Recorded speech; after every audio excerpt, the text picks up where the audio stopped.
It was one of those clear spring mornings, the kind that makes you forget your back still aches from the winter chill. I'd been up since 7, sipping lukewarm coffee in my kitchen while making a mental list of everything I had to pack. My lease was ending, and I was finally downsizing after 23 years in the same place. It wasn't easy letting go of a home where memories clung to every chipped corner and worn cabinet handle, but I was ready. Or so I told myself. The company had offered a moving stipend, which helped, but it didn't come with extra hands, and I knew better than to try to lift heavy boxes on my own.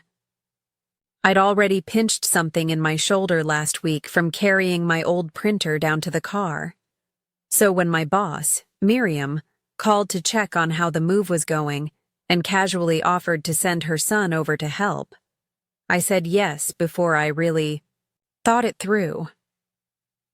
I knew of Jason. We'd met once at a holiday event at the office. He brought his mother a new scarf and stayed mostly quiet, though I remembered thinking how striking he was. He had that quiet confidence some men grow into in their 30s, the kind that doesn't need to prove anything. A few polite exchanges, a handshake, and that was it. I didn't expect much when Miriam said he'd be over by 10. At exactly 9:58, the doorbell rang. I opened the door, and there he was, tall with that same calm energy, dressed in worn jeans and a faded flannel shirt. His sleeves were rolled up, and he had a small tool bag slung over one shoulder. He smiled when I opened the door, a real smile, not one of those polite office ones. "Hi, Miss Harper Wright," he said, offering his hand again. "I'm Jason. My mom said you could use a bit of muscle today." I laughed, stepping aside. "Call me Diane." And yes, desperately. I may have overestimated my ability to move a lifetime of clutter by myself. He stepped in, looking around the living room, which was now dominated by stacks of half-packed boxes, some sealed, others still open with flaps, sticking up like little paper wings. "You've done a lot already." "I've done all the easy stuff," I said. "What's left are the things I've been putting off. You know, old files, books, photo albums, the garage." Jason grinned. "Sounds like we're in for some dusty memories." He rolled up his sleeves a bit higher and got to work.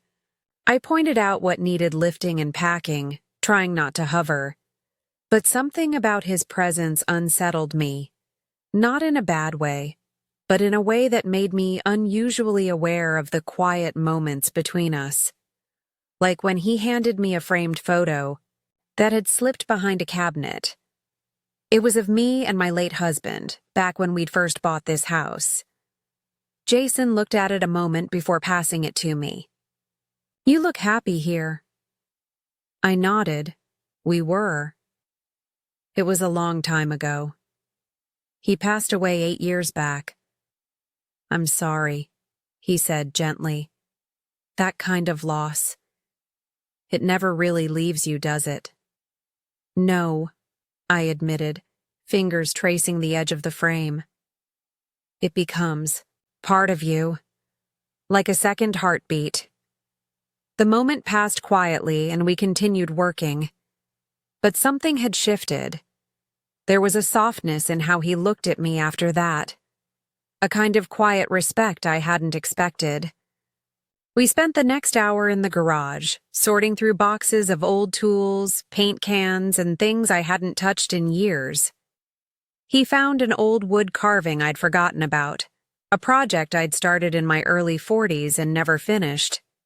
"You made this?" he asked, holding it up. It was rough, a little uneven, but not bad for a beginner. I did. I used to love working with my hands. Life got in the way. He studied it a little longer. "You should get back into it. You've got an eye for form." It was such a small compliment, but it landed deeper than it should have. Maybe it was the way he said it. Not like he was just trying to be polite, but like he genuinely meant it. Like he saw something I hadn't shown in years. By noon, we'd made real progress. The living room was almost cleared out, and I insisted he take a break. I brewed fresh coffee and made us both turkey sandwiches, and we sat at the small table near the kitchen window. So I asked, trying to make casual conversation, "What do you do when you're not helping your mom's coworkers move house?" He chuckled. "I work freelance, design consulting, some architecture, mostly interior renovation, small projects, nothing glamorous." "That explains the tool bag," I said. "You've got the hands of someone who builds things." Jason looked at me for a moment, his expression unreadable. "I like creating spaces that make people feel something, not just functional, but personal, like they belong." I nodded slowly. That's a rare thing these days. For a while, we just sat in silence, eating and watching the wind stir the trees outside. Don't know what it was about that moment. The quiet, the sense of shared understanding, the way he looked at me, not with pity, but with interest, with presence. Then, out of nowhere, he asked, "Was it hard?" Letting go of the house. I didn't answer right away. Yes, but not for the reasons people think. It's not the walls or the yard or the floor plan. It's the ghosts. They're quiet, but they don't like change. He smiled, not mocking, just thoughtful. Sometimes it takes someone new to make peace with the ghosts. That sentence stayed with me. Long after we returned to packing, long after he carried the last heavy box into the hallway, even as he was getting ready to leave, dust on his shirt and a bead of sweat at his temple, I found myself not wanting the day to end. "Thank you again," I said, walking him to the door. "Any time," he replied. Then he paused. "Actually, would you be okay if I came back tomorrow? I have some time, and it seems like we've only just started." I felt something stir in my chest. Maybe it was gratitude. Maybe it was curiosity. Maybe it was something I hadn't felt in a long, long time. "I'd like that," I said quietly. "I'd like that very much." As the door closed behind him, I leaned against it, heart unexpectedly fluttering. The boxes weren't the only thing shifting today. Something inside me was moving too. The next morning, I caught myself brushing my hair a little longer than usual. I even put on a soft rose-tinted lipstick I hadn't touched in months. Not because I was trying to impress Jason, at least that's what I told myself, but because it felt good to care again. There was a strange new energy in the house, like the air had shifted just enough to wake something sleeping inside me. Jason arrived around 10:30, a few minutes later than the day before. I almost laughed at how relieved I felt when I saw him standing on the porch with that same relaxed smile and a tray of iced coffees in hand. "Thought you might like something cold today," he said, offering one to me. "You're already spoiling me," I replied, taking the drink gratefully. "Keep this up and I'll have to put you on the payroll." "Fair trade," he said. "You feed me sandwiches. I lift things. We call it even." We started in the bedroom closet, the last real mountain to climb before I could feel the move was truly underway. It was packed with old clothes I hadn't worn in decades, boxes of keepsakes, and a drawer full of mismatched scarves I didn't have the heart to throw away. As Jason pulled out the heavier bins, I sat on the edge of the bed sorting through a pile of old journals. At one point, I opened a small velvet box I didn't recognize. Inside was a delicate silver bracelet my husband had given me for our 15th anniversary. I hadn't seen it in years. My breath caught in my throat. Jason noticed. You okay? I nodded, but didn't speak for a moment. The bracelet felt cool and light in my palm, but the memory behind it carried a weight I hadn't expected. I turned it over and read the engraving on the back, still us, always. My husband gave me this the year before he died, I said finally, my voice softer than I intended. We were in a rough patch. Work, health, life. It was all crowding in. And then one night he handed me this. No grand speech or anything. Just a quiet look and this bracelet. Jason sat beside me, not too close, but near enough that I felt the warmth of his presence. He sounds like he really saw you. He did, I whispered, even when I didn't see myself. We sat there in the quiet for a while. No rush. No need to fill the silence. That was something rare. A man who knew how to let silence be comfortable. Then he said something that caught me off guard. You know, I never really saw my mom this way, as someone who had a life before me. Before work. Before being a mother. I turned to look at him. It's easy to forget, isn't it? That people have layers, that we weren't always the roles we play. He nodded slowly. Maybe that's what I like about helping you move. It's not just boxes, it's stories. Pieces of who you were and who you still are. There was a tenderness in his words that wrapped around my chest and settled there. I didn't quite know how to respond, so I smiled and handed him a box of old records. If you want to know who I was, this might help. He laughed, flipping through the stack. Fleetwood Mac, Joni Mitchell, Carole King. You've got taste. You think I'd be the kind of woman who packed up her music last?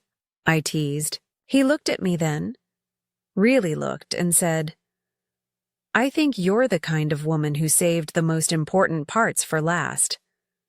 Something in the way he said it made my cheeks warm. I wasn't used to being seen that way anymore. Not just as someone's employee or neighbor, but as a woman with a whole history behind her. We worked for a few more hours, each moment feeling a little more familiar, a little more shared. At one point, while reaching for a box on the top shelf, I lost my balance just slightly. Jason caught me by the waist, steadying me before I could stumble. For a second, we were face to face, close enough that I could see the flecks of green in his hazel eyes. He didn't let go right away. Neither did I. Careful, he said, his voice low. You don't want to get hurt. I'm fine, I murmured, but the truth was, I wasn't so sure. There was something fragile in that moment, not just physical closeness, but something deeper, emotional, and it scared me more than I wanted to admit. Later, as we sat down for lunch, I caught him watching me. Not in a way that made me uncomfortable, but in a way that made me feel wanted, like I was still visible in a world that often looked past women like me. You have a very calm energy, I said, breaking the silence. He smiled. It's a defense mechanism. I overthink everything, so I try to at least look calm on the outside. That's a good trick, I said. You should teach it to me. He laughed. Somehow I think you've got more strength than you let on. The compliment lingered between us. I didn't deflect it the way I usually did. I let it settle, absorb, warm me from within. By the time he was packing up to leave, the sun had dipped lower, casting golden light through the blinds. He paused at the door, turning back toward me. I'll be around tomorrow if you still need help. I too, I said softly, but not just with the boxes. Jason held my gaze, something unsaid flickering in his eyes. And I'll see you tomorrow. The door closed behind him, and I stood there in the fading light, feeling something shift again, a possibility, tentative but real. The boxes were slowly emptying, but something else inside me was just beginning to fill. The next day felt different. The house, once cluttered with boxes and the echo of memories, had started to feel strangely open. Not just physically, but emotionally. There was room now for breath, for thought, for something new. Jason arrived just after 10. The same soft knock on the door, the same casual smile. This time he didn't bring coffee. Instead, he held a small paperback. "Thought you might like these," he said, handing it to me as I opened the door. Inside were 2 freshly baked croissants from a little cafe near downtown, still warm. "Now you're definitely spoiling me," I said, stepping aside to let him in. "You've earned it," he replied. "You've been holding the weight of this place for a long time." We ate breakfast standing at the counter, the way old friends do without ceremony. The kitchen, with its chipped countertops and faded wallpaper, somehow felt cozy again, like it was remembering how to be a home. Afterward, we moved to the sunroom. There were only a few boxes left there, mostly filled with old art supplies, canvases, brushes, half-used tubes of acrylic paint. Jason crouched next to one of the boxes and pulled out a small, unfinished landscape. The brush strokes were bold, a little messy, but filled with emotion. "Did you paint this?" he asked. I hesitated, then nodded. "Years ago, before everything got too noisy." He held it carefully, like it mattered. "It's beautiful. You have a strong hand." "I used to. Haven't touched a brush in over a decade." "Why not?" I shrugged, suddenly aware of the dull ache in my chest. I think I stopped giving myself permission to make things just for me. Life gets busy, then it gets quiet, and somewhere in between, you forget who you were. Jason leaned against the doorframe, still holding the painting. "You should start again, not for anyone else, just for you." His words landed softly, like a stone dropped in water. I didn't reply.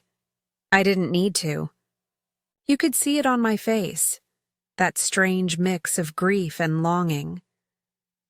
We spent the afternoon in a rhythm that felt almost sacred. He carried, I sorted. We shared stories about silly childhood injuries and old relationships that hadn't quite worked out. There was no pressure to impress. No pretenses, just 2 people existing honestly in the same space. At one point, while lifting a box together, our hands touched. Neither of us moved away. "You've got paint on your fingers," he said, smiling. I was digging through the art supplies. "It suits you." That simple sentence did something to me. I didn't know what to say, so I didn't. But my eyes lingered on his face longer than they should have. I noticed the light dusting of freckles on his cheek, the way his lips curved just slightly when he was thinking. Later, we took a break in the backyard. The sun was beginning to lower, casting long golden shadows over the lawn. I brought out a couple of lemonades and we sat on the steps, facing the overgrown garden. "This place has a quiet kind of beauty," Jason said, "even with the weeds." I smiled. "That's how I feel most days." He looked at me then, his expression unreadable. "I hope you know you're allowed to bloom again." There was something in his tone that made me inhale a little too sharply, like he wasn't just talking about the garden anymore, like he saw through the layers I hadn't realized I still wore. We sat there in silence for a long time, sipping lemonade, letting the breeze wrap around us. Then, with the sun dipping low, I stood to head inside. Jason followed. As we stepped back into the hallway, I stumbled slightly on one of the loose floorboards. He reached out instinctively, one arm around my waist, steadying me. "You okay?" he asked, his voice low. I nodded, breath catching slightly at how close we were. His hand still rested on my waist. My heart thudded louder than I cared to admit, but neither of us pulled away. I think I began, then stopped. I think I forgot what it feels like to be seen, to be held. Jason's eyes searched mine. "You deserve both, and not just in passing." The room felt heavy then, not with fear or confusion, but with unspoken truths. With the weight of emotion that had quietly grown between us in the days of boxes and old stories. Still, we didn't cross any lines. Not yet.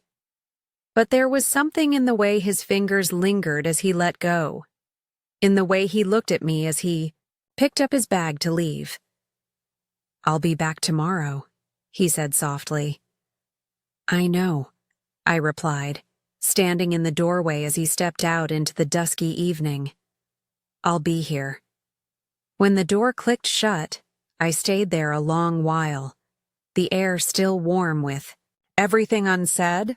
Something inside me had opened, a quiet, blooming ache I hadn't felt in years, and for the first time in a long time, I didn't feel afraid of it. The final day of the move came sooner than I thought it would. There were just a few boxes left, mostly sentimental things I hadn't had the heart to touch. The sun was already high when Jason arrived, his shirt a little wrinkled, his smile still easy. He brought no coffee or croissants this time, just himself, and somehow that felt like enough.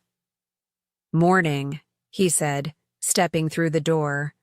"Morning," I replied, my voice warmer than I expected. "You ready for the last round?" He nodded, but neither of us moved toward the stack of boxes right away. Instead, we found ourselves drifting to the kitchen again, as if needing one final moment of stillness before the weight of goodbye could take hold. We didn't speak much. It wasn't awkward. It was full. Like the air around us held all the things we hadn't dared to say aloud. After a few minutes, we finally returned to the living room. I gestured to a box by the window. "That one's full of old letters, from friends, from my husband, even from myself when I was younger. I haven't opened them in years." Jason crouched beside it, running a finger along the edge. "Letters are time machines. You ever read one and forget what year you're standing in?" "All the time," I said with a quiet smile. He looked up at me then, his gaze lingering. "You're not the same woman who stood in this room a few days ago." I tilted my head slightly. "No." He stood, his voice low. "No, you've been carrying so much in silence, but now it's like you're letting yourself exhale." I blinked, surprised by how accurate that felt. Like he'd watched my heart slowly unfolding without saying a word until now. Jason took a deep breath. "I've been thinking about something. About you. About this." He didn't elaborate, but I didn't rush him. I just listened. "I didn't expect this to happen," he said. "I thought I was helping my mom's coworker with a few boxes, but then I met you. And you weren't what I expected." I swallowed gently. "What did you expect?" "I don't know. Someone grateful, maybe. Kind. But you're more than that. You're smart, funny, strong, and beautiful in a way that makes people slow down without realizing it." I felt heat bloom in my chest, spreading outward. It had been years since someone spoke to me like that. Not just with flattery, but with truth, with clarity. I stepped closer to him, my fingers brushing the side of a box. "And what do we do with this? Now?" He looked at me for a long, silent moment. We don't rush it. We don't label it. We just give it room to exist. Whatever it is. I nodded. That felt right. Later, while loading the final boxes into my car, I watched him carefully stack them, his hands gentle even with the weight. He wasn't just moving things, he was honoring them. Like he understood they weren't just boxes, but containers for pieces of a life lived. When we finished, we stood together by the open trunk. The street was quiet, the air still. He turned to Tio and Sabine. Face me. So, this is it? He asked. Maybe, I said. Maybe not, you tell me. He smiled then, a small, genuine curve of his lips. Would it be strange if I asked to see you again? No boxes, no heavy lifting, just you and me. My heart, once cautious and curled in on itself, opened a little more. No, I said. It wouldn't be strange at all. He leaned in then, not to kiss me, but just to rest his forehead against mine. It was more intimate than anything else that could have happened. Quiet. Grounded. True. When he pulled back, he brushed a strand of hair. From my cheek, I'll call you. I'll be waiting, I whispered. He walked away slowly, the soft clink of his keys breaking the silence. And as he turned the corner, I stood there, sunlight spilling over my shoulders, heartful. That night in my new place, I sat surrounded by half-unpacked boxes and the smell of cardboard and lavender from a diffuser I'd just plugged in. I found my old paintbrushes again, set them on the table, and stared at a blank canvas. And for the first time in years, I didn't feel stuck. I didn't feel invisible. I felt seen. Not because someone had shown up and made me feel whole, but because he reminded me I already was. And that maybe, just maybe, something beautiful was beginning again, on the other side of goodbye.